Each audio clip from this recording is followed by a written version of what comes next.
Bradesco. Entre nós, você vem primeiro. Boa noite. Boa noite.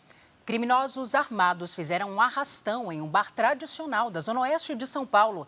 Toda a ação foi gravada. Entre janeiro e setembro desse ano, já são mais de 4.000 roubos e furtos em bares e restaurantes no estado.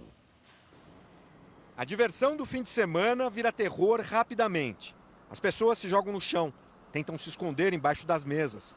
Algumas fogem.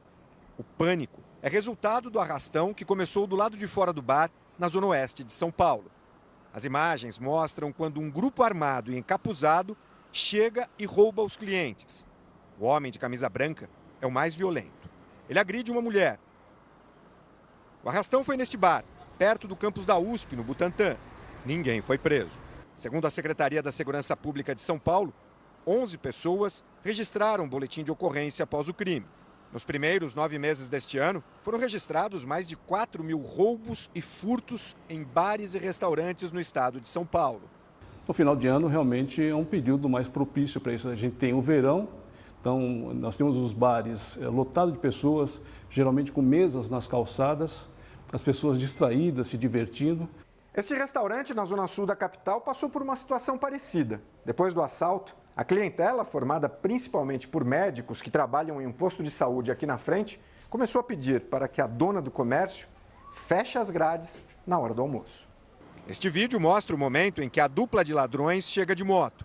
Um deles desce e rouba celulares, carteiras e alianças dos clientes. Adriana é a dona do restaurante. A gente pensa nos filhos, a gente pensa em tudo que a gente lutou para chegar até aqui e de repente acaba na mira de um revólver, né? Na fuga, o assaltante ainda deixa cair a arma.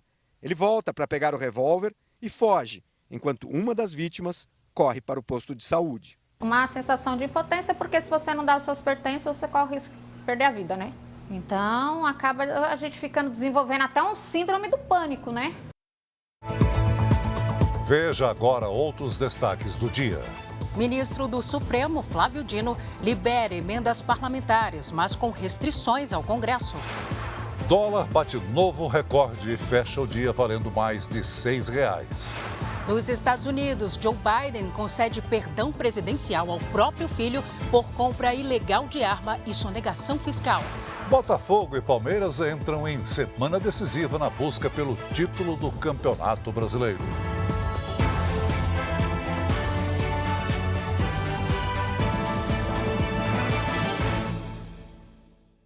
Oferecimento: Cartão Bradesco. Tenha 4 pontos por dólar gasto.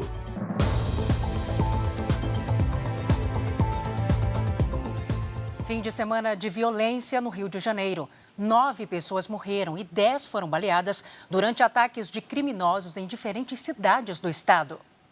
Na porta do Instituto Médico Legal, parentes em busca de explicação. Eles estavam se divertindo bem, não estavam fazendo nada demais, curtindo. Simplesmente foi o que eu fiquei sabendo, que chegaram e somente atiraram em cima deles. O pai de Emily e outros 3 homens morreram após serem atingidos por disparos feitos por criminosos que estavam num carro na noite de domingo na Baixada Fluminense.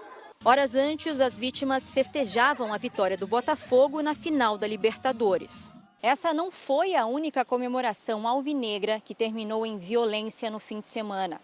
No sábado, um casal morreu e outras 4 pessoas ficaram feridas num ataque a tiros em um bar, horas após o jogo, em Niterói, região metropolitana do Rio. Os suspeitos ainda não foram identificados. No mesmo dia, no norte do estado, João Lucas Thomas Barbosa, de 6 anos, morreu após ser atingido por um tiro. Ele brincava na praça com os irmãos em Campos dos Goitacazes quando homens armados atiraram. Outras 3 pessoas foram baleadas. O crime está sendo investigado pela delegacia da região. Em Paraty, no litoral sul, mais um ataque. Criminosos encapuzados atiraram mais de 30 vezes. Um policial civil que estava de folga chegou a reagir. Um policial militar e um outro homem, que segundo a investigação teria ligação com o tráfico, morreram. Há indícios fortíssimos de que se trata de uma ação de ajuste de contas, de guerra entre facções criminosas rivais, Comando Vermelho e Terceiro Comando, atuante ali na cidade de Paraty. Mais de 40 pessoas morreram em acidentes com elevadores no Brasil só neste ano.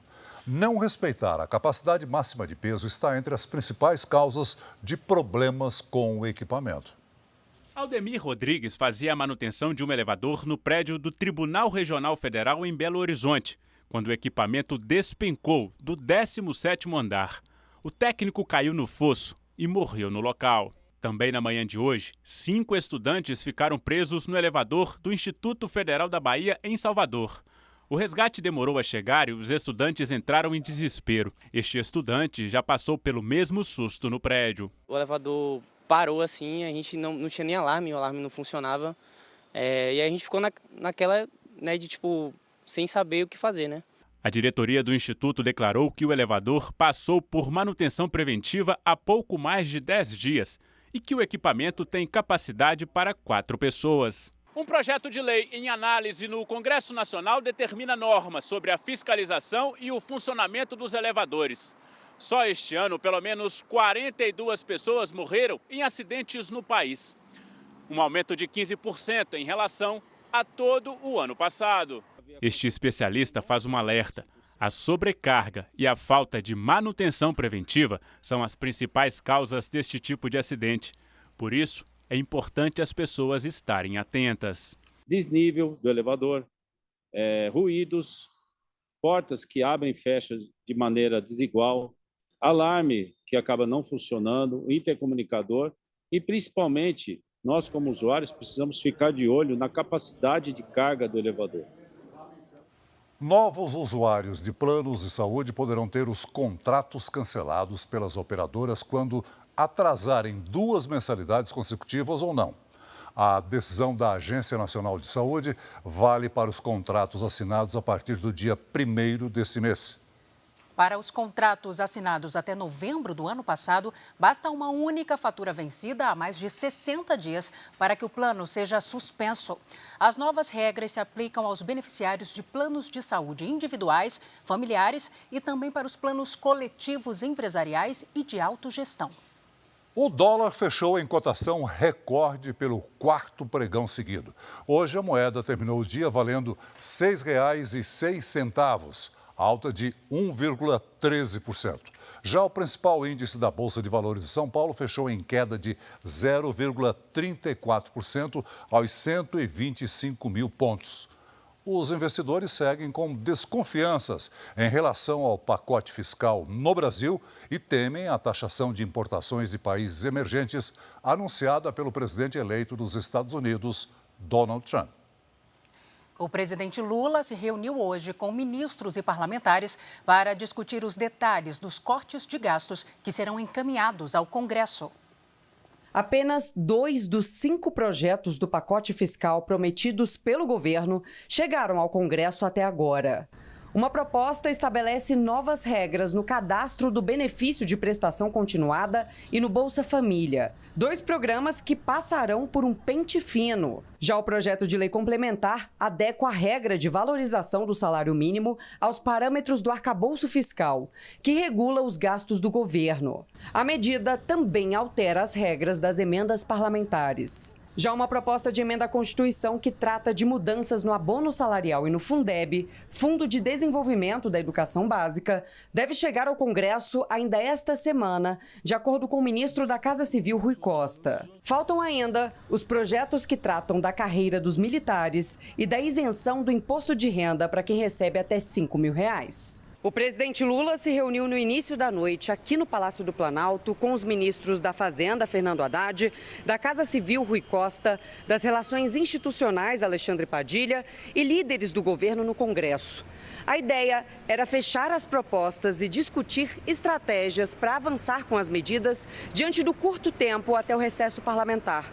O Planalto avalia que a liberação das emendas parlamentares favorece a análise das pautas, mas reconhece que deve haver alterações no legislativo. Os presidentes do Senado, Rodrigo Pacheco, e da Câmara, Arthur Lira, já se manifestaram contra a análise da isenção de imposto de renda ainda neste ano. Insistir na votação pode significar derrota para o governo. O presidente Lula ainda assinou hoje o decreto que lança uma marca para promover o reconhecimento de produtos e serviços industrializados na Amazônia Legal. O selo Amazônia poderá ser usado em itens que priorizam a sustentabilidade ambiental e que não envolvam desmatamento, maus tratos a animais e riscos à biodiversidade. No noticiário internacional, o presidente eleito dos Estados Unidos, Donald Trump, respondeu com ironia à decisão do atual presidente Joe Biden de dar um indulto ao próprio filho. Biden alegou que o motivo da condenação foi político. Faltando poucos dias para deixar a presidência, Joe Biden utilizou o poder do cargo para conceder indulto ao filho, Robert Hunter Biden. Em um comunicado da Casa Branca, o presidente diz: "Hoje assinei um perdão para meu filho Hunter. A política crua infectou esse processo e levou a um erro judiciário", afirma Biden. O presidente contraria as inúmeras vezes em que ele mesmo declarou que nunca daria o indulto. Hoje, a porta-voz da Casa Branca cometeu uma gafe. Afirmou que Biden não precisaria perdoar Hunter se Kamala Harris tivesse vencido a eleição presidencial, mas logo voltou atrás sobre a declaração. Com a decisão do presidente americano, Hunter é inocentado de todos os crimes cometidos nos Estados Unidos. Ele havia sido condenado pela compra ilegal de uma arma em 2018. Na época, ao preencher o formulário de aquisição, Hunter mentiu e não informou que era usuário de drogas, o que é contra a lei do país. Em outro processo, ele se declarou culpado em 9 acusações por sonegação de impostos. Além de ficar com a ficha limpa, o perdão evita que o filho de Joe Biden seja preso. A decisão não pode ser revertida quando Donald Trump assumir o poder em 20 de janeiro. O presidente eleito já se manifestou sobre o assunto. Em uma rede social, o republicano disse que a medida é um abuso e um erro do judiciário.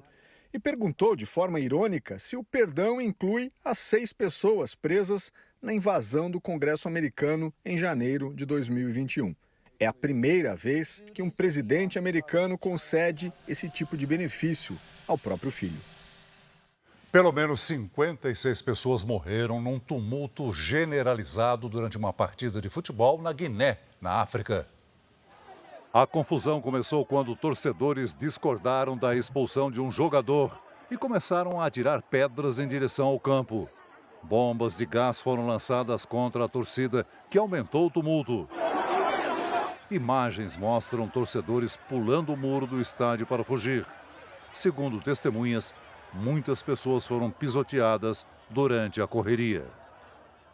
A seguir, aviões do governo da Síria e da Rússia bombardeiam áreas controladas por forças contrárias ao presidente Bashar al-Assad. Família de jovem que pode ter sido aliciada por grupo terrorista reclama da falta de ajuda do governo brasileiro para a repatriação. Israel confirma a morte de militar nascido nos Estados Unidos após ataque dos terroristas do Hamas no dia 7 de outubro do ano passado.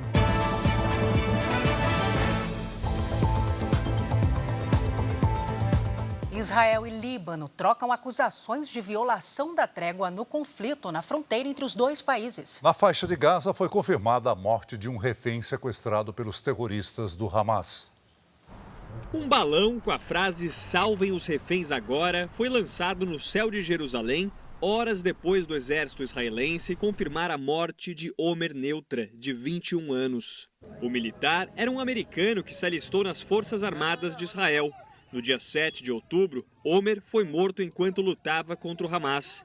Os terroristas levaram o corpo dele para a faixa de Gaza. O primeiro-ministro Benjamin Netanyahu disse que Israel não descansará até que todos os reféns sejam resgatados. Autoridades de segurança aqui em Israel acreditam que existe uma possibilidade maior dos terroristas do Hamas concordarem com um cessar-fogo na faixa de Gaza. Segundo a imprensa israelense, os militares avaliam que a trégua no Líbano, pressões internas em Gaza e a troca de comando nos Estados Unidos podem contribuir para um possível acordo. Hoje, o grupo terrorista Hezbollah, que atua no Líbano, reivindicou o primeiro ataque contra Israel desde o anúncio da trégua. Já o exército libanês acusa Israel de ter atacado um veículo militar, ferindo um soldado, perto da fronteira com a Síria. Este analista explica que a trégua vai continuar porque é do interesse de Israel e do Hezbollah, mas que o Irã, que financia o Hezbollah, agora enfrenta uma nova realidade. Ontem, o Irã precisava enfocar sobre o que está acontecendo no Líbano. Hoje, precisa enfocar o que está acontecendo na Síria. E um desafio muito difícil para o regime do Irã. O 7 de outubro foi muito mal para o Irã. Você se compara a posição do Irã no Oriente Médio antes que outubro 7, agora muito pior. Aviões de guerra da Rússia e da Síria bombardearam áreas controladas por forças contrárias ao presidente Bashar al-Assad. Pelo menos 25 pessoas morreram. O ataque atingiu a cidade de Idlib, perto da fronteira com a Turquia. Entre os mortos estão ao menos 10 crianças, segundo o serviço de resgate do país. O exército sírio e a aliada Rússia alegam que tem como alvo os esconderijos de grupos contrários ao governo. O regime de Bashar al-Assad intensificou os contra-ataques depois que combatentes de uma antiga filial da Al-Qaeda dominaram Alepo no fim de semana. A segunda maior cidade do país era controlada pelo exército sírio desde a expulsão de rebeldes há 8 anos. O conflito, que estava contido desde um cessar-fogo em 2020, foi retomado na semana passada, depois da ofensiva contra o governo sírio. Uma família do Pará vive o drama de não ter notícias sobre uma jovem aliciada pelo Estado Islâmico. Há 8 anos, a estudante viajou à Síria para se casar, sem saber que o futuro marido era um soldado do grupo terrorista. A paraense Karina tinha só 21 anos quando fugiu de casa. 2 anos antes, a caçula da família Raiol, que queria ser comentarista de futebol, tinha começado a aprender árabe e virou muçulmana. Karina ficava trancada no quarto dela, com a janela fechada, só no celular ou no computador. Em abril de 2016, Karina pegou um avião em Belém e viajou até Istambul, na Turquia. O destino era Idlib, no noroeste da Síria, para se casar com um homem que dizia trabalhar para organizações humanitárias no país, assolado por uma guerra desde 2011. 6 meses depois da fuga, Karina entrou em contato com os parentes. Para a irmã, ela contou que o homem com quem se casou era, na verdade, um soldado do Estado Islâmico. Ele fazia parte do grupo islâmico. A suspeita é de que Karina pode ter sido aliciada pelo Estado Islâmico, como aconteceu com jovens do mundo inteiro entre 2014 e 2019. Criado a partir da rede Al-Qaeda, que foi a responsável pelos ataques de 2001 em Nova York, o grupo é classificado como terrorista pela ONU. Um levantamento de entidades de direitos humanos estima que hoje, na Síria, 15 mil estrangeiros de 80 países estejam presos, acusados de terem participado de ações do Estado Islâmico. Em 2017, Karina avisou a família que estava grávida. Abdullah nasceu prematuro em 2018. Procurado pelos parentes, o repórter Ian Boechat viajou à Síria para tentar uma entrevista com Karina.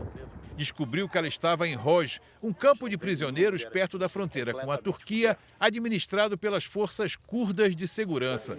Lá, ele recebeu a informação de que a jovem tinha fugido uma semana antes.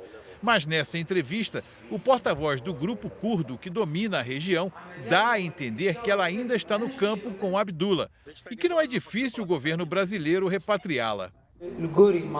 É muito simples. Muitos países já fizeram isso.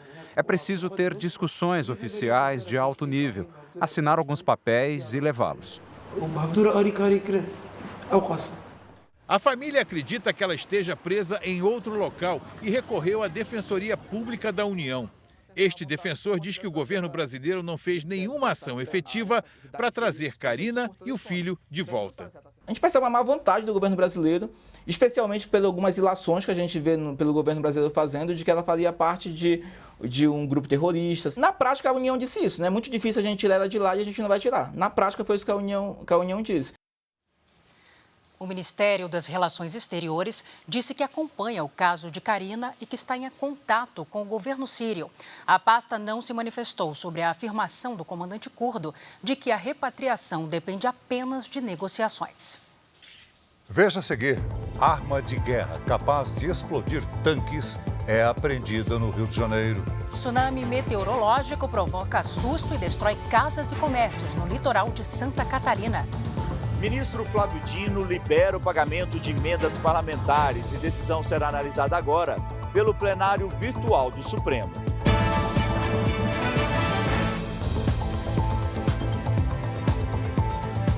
O Pix foi criado em 2020 como um meio de transferência de valores, mas hoje já é a forma de pagamento preferida dos brasileiros. A modalidade domina o comércio e na hora da compra é uma boa oportunidade para o consumidor negociar descontos.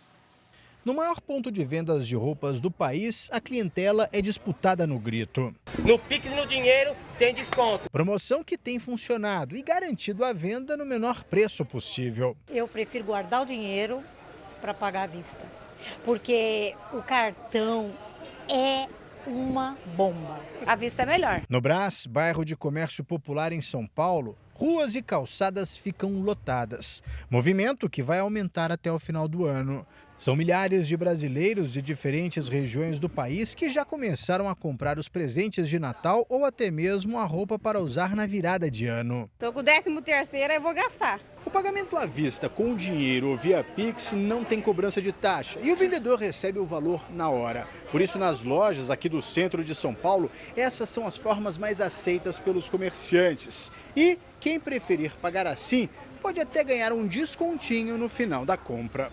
No Brasil, são quase 805 milhões de chaves Pix ativas. O sistema, criado em 2020 para facilitar transações bancárias, passou a ser usado como uma das principais formas de pagamento no país.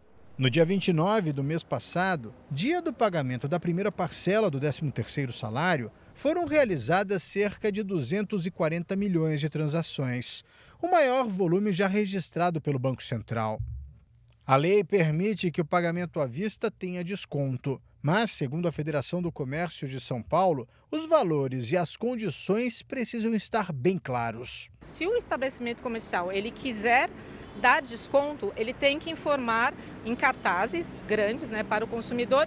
Ele chega na loja e ele olha, pagamento com Pix tem um desconto, então vale mais a pena eu pagar com Pix. E não é apenas o cliente quem ganha com o pagamento à vista. O Pix é muito vantajoso porque é uma cadeia produtiva, Da mesma forma que eu dou o desconto aqui para a pessoa que paga no Pix ou no dinheiro, quando eu vou pagar o meu fornecedor, quando eu pago à vista, também eu tenho desconto. No Rio de Janeiro, a polícia apreendeu uma arma de guerra com capacidade de explodir tanques e até aeronaves. O armamento, uma M72 LO, usado pelas Forças Armadas dos Estados Unidos, estava em um apartamento em Jacarepaguá. O suspeito de manter em casa a arma antitanque ainda será ouvido. A arma foi encaminhada para a perícia técnica. Agora, a polícia quer saber se o armamento teria conexão com organizações criminosas.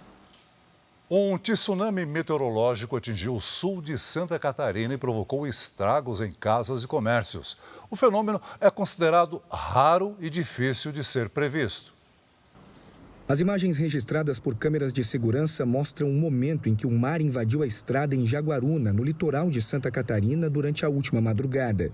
O fenômeno é chamado de tsunami meteorológico. E se deparou aqui com as partes do portão, vidro, tudo quebrado e totalmente inundado de areia, água e bastante lixo também.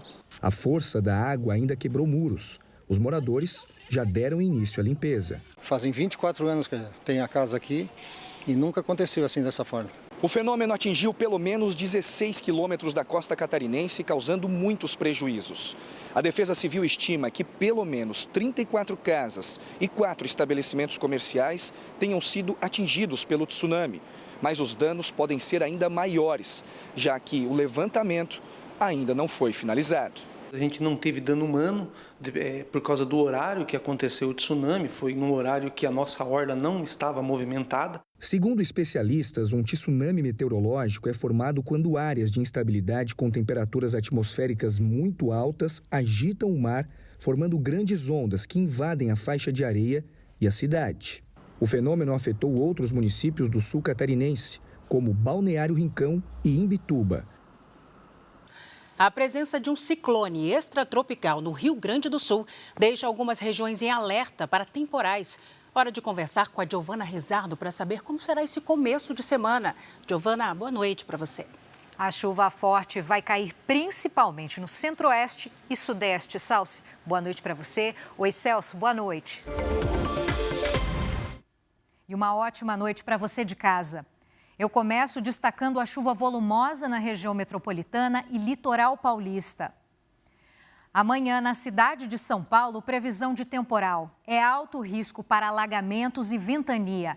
A máxima não passa de 23 graus. Na quarta, céu encoberto e chuva a qualquer hora, máxima de 20. Na quinta, já esquenta e pode chover à tarde.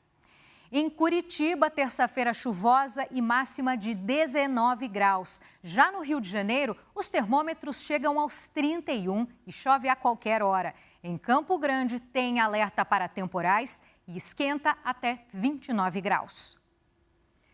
Hoje, os maiores volumes de chuva foram registrados na região sul e sudeste. Agora, as nuvens carregadas estão avançando para outras áreas do país.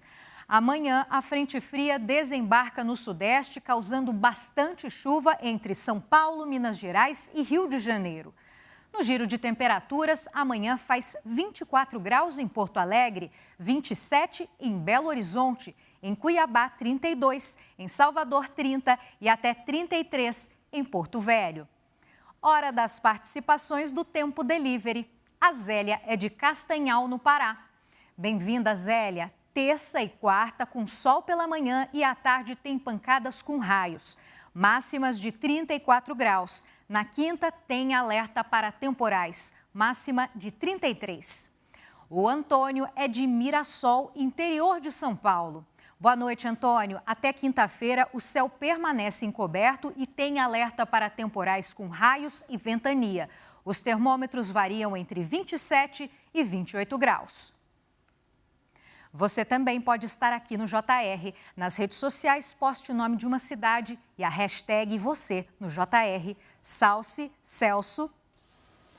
Obrigada, Giovana. Santarém, no interior do Pará, decretou estado de emergência ambiental por causa da baixa qualidade do ar depois de dias de queimadas. Fogo e devastação. A queimada destruiu parte da área de mata na região do Jari, em Santarém. A cortina de fumaça invade cidades no oeste do Pará. É impraticável a vida normal dentro de uma nuvem de fumaça que a gente tem vivido nos últimos dias. A piora na qualidade do ar obrigou o município a decretar emergência ambiental. Nós estamos hoje ampliando o efetivo, nós estamos saindo de 104 colaboradores dos bombeiros para 144, portanto teremos um incremento para que isto possa reforçar, junto com 8 novos caminhões de combate a incêndio, caminhões que chegaram esta semana. Segundo o Instituto Nacional de Pesquisas Espaciais, nesta segunda-feira, o Pará registrou mais de 50 mil focos de incêndio. É o estado com mais queimadas em todo o Brasil. O uso do fogo para a limpeza de terrenos e áreas de manejo está proibido no estado desde agosto. O aumento da temperatura, a falta de chuvas e os ventos fortes deixam a situação ainda mais grave. Para especialistas, é preciso trabalhar com prevenção e criar mecanismos para evitar a destruição da floresta. A gente tem que cuidar da raiz. Qual é a grande raiz desse problema? É fazer uma transição para práticas agrícolas que sejam menos dependentes do fogo. O ministro do Supremo Tribunal Federal, Flávio Dino, autorizou o pagamento de emendas parlamentares. Quem traz os detalhes para a gente é Luiz Fara Monteiro, direto de Brasília. Boa noite, Fara. Oi, Celso. Muito boa noite a você, a Salso e a todos que acompanham o Jornal da Record. Os recursos estavam bloqueados desde agosto. A alegação é que faltava transparência na aplicação do dinheiro público. A decisão do ministro Flávio Dino já está valendo. O pagamento das emendas parlamentares de bancada e de comissão, que estava suspenso, terá que seguir novas regras. No despacho, Dino determina que as informações sobre as emendas deverão ser disponibilizadas pelo Poder Legislativo em um banco de dados estruturado e público, para que a informação seja incorporada ao portal da transparência, e que o banco de dados deve conter, no mínimo, número da emenda, ano, autor e tipo de emenda. Quanto às chamadas emendas PIX, que podem ser liberadas sem definir contrato nem autor, o ministro decidiu que somente serão liberadas com uma apresentação e a aprovação prévias dos planos de trabalho no âmbito do Poder Executivo Federal. O objetivo é acabar com o chamado orçamento secreto, quando emendas de bancada e do relator do orçamento público não tinham exatamente a identificação dos parlamentares que destinavam o repasse dos recursos. Flávio Dino determinou ainda que a Controladoria Geral da União continue monitorando o pagamento das emendas e realizando auditorias para garantir o cumprimento das regras. Os ministros do Supremo ainda vão estabelecer qual será o critério adotado para definir o quanto a despesa com emendas parlamentares poderá crescer. Entre os anos de 2019 e 2024, teriam sido pagos mais de 186 bilhões de reais em emendas. A liberação acontece depois que a Câmara dos Deputados e o Senado pediram ao Supremo o desbloqueio dos valores. A alegação foi que uma lei prevendo mais transparência e rastreabilidade aos pagamentos foi aprovada pelo Congresso e sancionada pelo presidente Lula na semana passada. E a votação no plenário virtual do STF já começou. A corte formou maioria para acatar a decisão do relator, o ministro Flávio Dino, sobre as emendas. A Vanessa Lima tem as atualizações ao vivo. Vanessa, boa noite.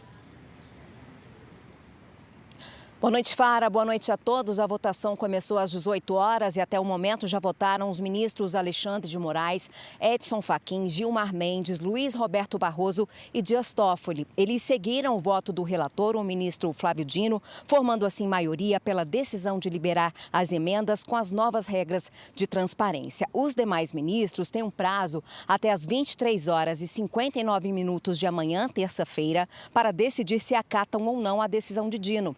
A votação foi marcada pelo presidente do STF, ministro Luiz Roberto Barroso, e é realizada no plenário virtual, em que os ministros registram o voto pelo sistema eletrônico do Supremo Tribunal Federal. Fara. Obrigado por suas informações, Vanessa.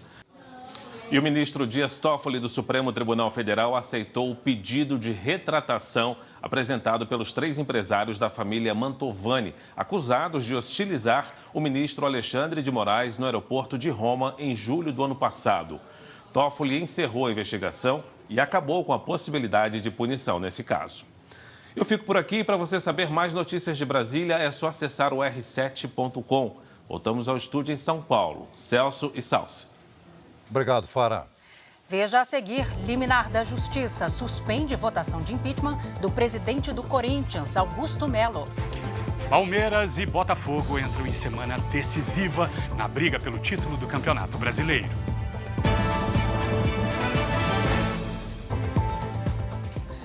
Pelo menos 8 carros e um caminhão se envolveram em um grave acidente em Teresópolis, na região serrana do Rio de Janeiro.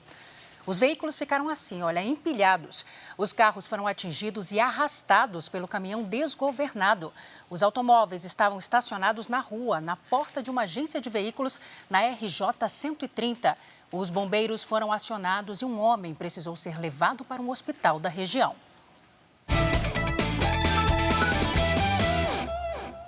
Em êxtase com a conquista do campeonato inédito da Libertadores, o Botafogo pode levantar mais uma taça essa semana. Assunto para Bruno Lohans, que já está aqui com a gente. Bruno, boa noite para você. Parece que o time carioca depende de uma combinação de resultados. É isso mesmo? É isso mesmo. Boa noite, Celso. Boa noite, Celso. Que bom que a alegria está de volta.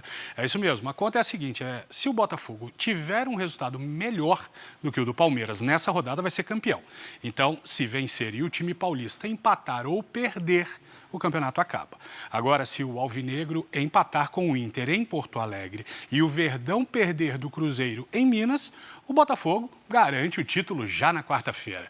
O Rio de Janeiro está respirando essa grande fase do time, que não ganha o brasileiro desde 1995.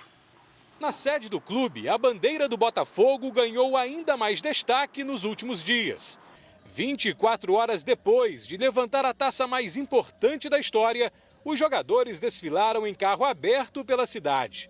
Hoje, pelas ruas do Rio, o torcedor botafoguense estava por todos os lados. Ainda na segunda-feira, vestido com a camisa preta e branca. Isso aqui é uma semana colada no corpo, não tem jeito. É festa, é tempo de Botafogo. A vitória por 3-1 sobre o Atlético Mineiro quebrou um jejum de 29 anos sem um título expressivo do Botafogo. Enquanto a torcida comemora com o uniforme alvinegro grudado no corpo, o elenco do Botafogo sequer teve tempo de festejar muito. Quarta-feira, o time vai a campo de novo pela penúltima rodada do Campeonato Brasileiro. E dependendo de uma combinação de resultados, pode levantar mais uma taça. Hoje, o técnico português Arthur Jorge treinou a equipe para o jogo no Beira-Rio. O Inter, que vinha embalado, perdeu uma grande invencibilidade ontem para o Flamengo. E agora, em quarto na tabela, não tem mais chance de título. A 2 rodadas do fim do Campeonato Brasileiro, o Botafogo lidera com 73 pontos, 3 a mais do que o Palmeiras. O desafio será recuperar o desgaste dos atletas alvinegros depois da decisão em Buenos Aires no sábado. O segundo título, em 5 dias, pode vir até com um empate, se o Verdão for derrotado pelo Cruzeiro no Mineirão. Se depender do torcedor do Glorioso, não vai faltar fôlego para o novo grito de campeão. O atual bicampeão brasileiro segue treinando em São Paulo, de olho em um possível tri.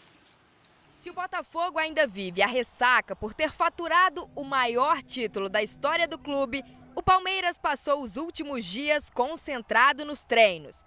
Uma semana decisiva nas pretensões do time de levantar a Taça Nacional. São 3 pontos de diferença entre o vice-líder e o time carioca. O Botafogo vai vir de ressaca da conquista da Libertadores ou virá mais leve ainda para jogar ainda melhor e conquistar mais um título? Os dois entram em campo no mesmo dia e horário. O Botafogo encara o Internacional em Porto Alegre na quarta-feira às 9h30 da noite. O Palmeiras visita o Cruzeiro em Belo Horizonte. A gente tem que fazer a nossa parte, a gente tem que lutar até o final, independente do que o Botafogo fizer ou não, a gente tem que conquistar os 6 pontos, né? Fazer a nossa parte bem feita. Sempre é muito difícil jogar contra o Cruzeiro no Mineirão. A gente tem que ir forte para procurar fazer um grande jogo, voltar a vencer. No fim da tarde de hoje, o governo de Minas Gerais entrou com um pedido na Justiça para derrubar a decisão que impede a presença de torcedores no Mineirão. A decisão é da CBF, depois de uma emboscada envolvendo as torcidas organizadas dos 2 times na rodovia Fernão Dias, em São Paulo, em outubro. Um cruzeirense morreu na ocasião. O jogador não gosta de jogar sem torcida, mas os resultados do Palmeiras na temporada têm mostrado que a torcida não tem sido um fator fundamental. A votação de impeachment do presidente do Corinthians foi suspensa agora há pouco, após uma liminar da Justiça. O Alexandre Oliveira tem as informações. Boa noite, Alê. Boa noite, Bruno. Boa noite a todos. O presidente Augusto Melo conseguiu eliminar um pouco antes do início da votação e isso aconteceu por volta das 7 horas da noite. A concedida pela desembargadora Clara Maria Araújo Xavier, do Tribunal de Justiça de São Paulo, a liminar determinava a suspensão ou a anulação da votação, alegando que o principal motivo do processo de impeachment, que é o contrato de patrocínio do Corinthians com uma casa de apostas online, ainda está sendo investigado pela polícia. O presidente do Conselho acatou a decisão e suspendeu a votação, que será remarcada em uma outra data. Após a decisão, o presidente Augusto Melo se encontrou com torcedores que se reuniram em frente ao clube, demonstrando apoio. Volto com você, Bruno. Muito obrigado, Alê. Bom, essas foram as notícias do esporte. Eu fico por aqui, Salsi e Celso. Valeu, Bruno. Ok, Bruno. Olha, quando uma família recebe o diagnóstico de deficiência intelectual ou de autismo, uma das grandes preocupações é com o futuro das crianças. Hoje você vai conhecer a história inspiradora do João Luca. Ele começou o tratamento ainda bebê e a cada dia conquista mais autonomia. Isso só é possível por causa do trabalho da Abades, que agora precisa da sua doação para continuar transformando vidas de crianças e adolescentes.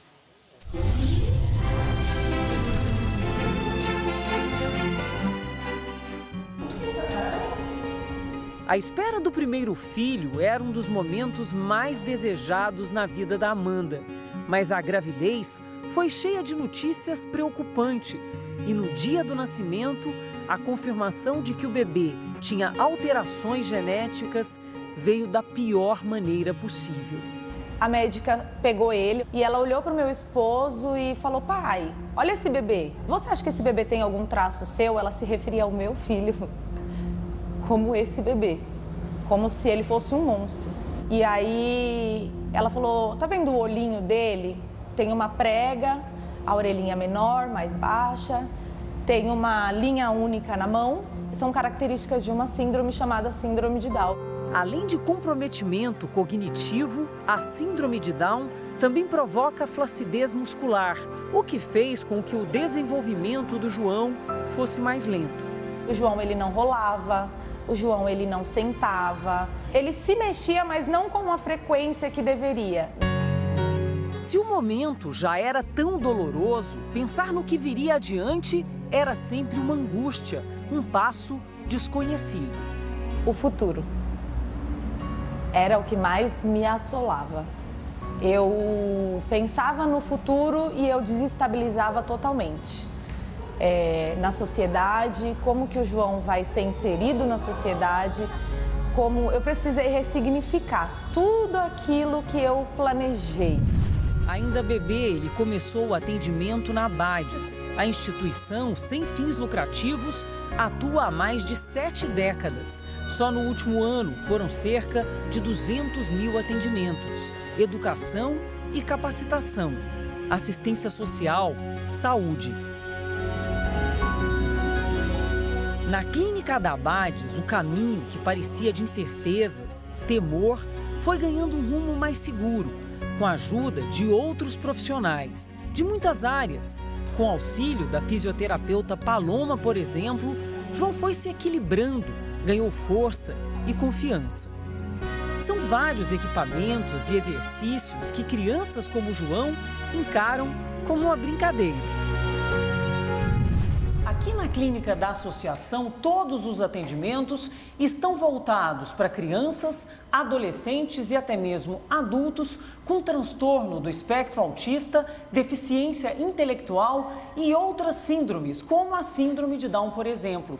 Em sessões como essa, pacientes como o João têm na fisioterapia uma grande aliada não só para o desenvolvimento motor, mas para várias habilidades que ele vai usar ao longo da vida. Quando a gente começou a ensinar ele a andar sozinho, ele tinha dificuldade de aceitar o nosso apoio, a nossa mão, porque ele queria andar sozinho.